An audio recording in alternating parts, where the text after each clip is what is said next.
So at the screening last night, I got this awesome t-shirt and this really cool movie poster that was just exclusive to the event. Don't you just love free stuff?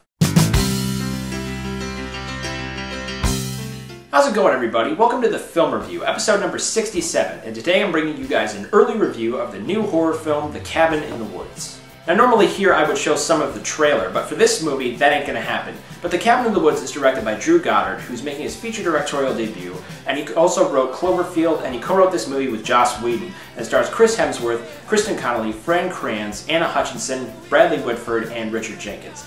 Basically, the story is about a group of teenagers who set out to a cabin in the woods in the middle of nowhere. And meanwhile, while this is going on, we're following the characters that Richard Jenkins and Bradley Whitford are playing as they go about their daily routine in the office. And that's all I'm going to get into with the plot.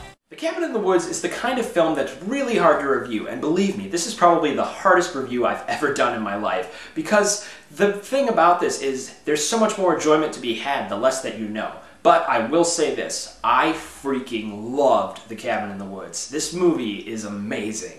Everything in this movie is so well done. The performances from this cast are great. The actors portraying the teenagers take these very stereotypical horror movie characters and make them unique and likable, and you're actually rooting for them to stay alive the whole time. The real standout from this group is Fran Kranz, who plays this great stoner-type character who's a lot smarter than you initially think. And without going into what they get into, Richard Jenkins and Bradley Whitford's characters bring a lot of wit and humor to the film. Of course, the main star of the film here is the script from Joss Whedon and Drew Goddard. These guys come up with some great, clever dialogue, and the payoffs in this movie are just so beautifully executed.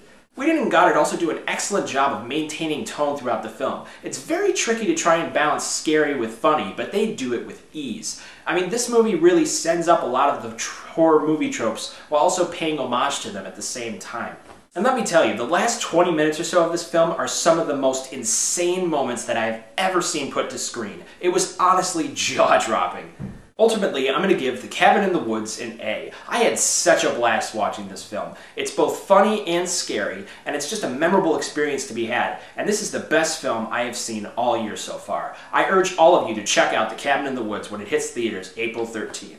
So that's it for this review. I'm not sure what movie I'm going to be reviewing next, so I might be taking a mini break since there's not really a lot of movies coming out relatively soon that I really want to see. But whatever movie I see next, you'll be the first to know. So in the meantime, if you like this review, hit that subscribe button up there so you can get more reviews from me. Anyway, thank you for watching, and I will see you on the other side.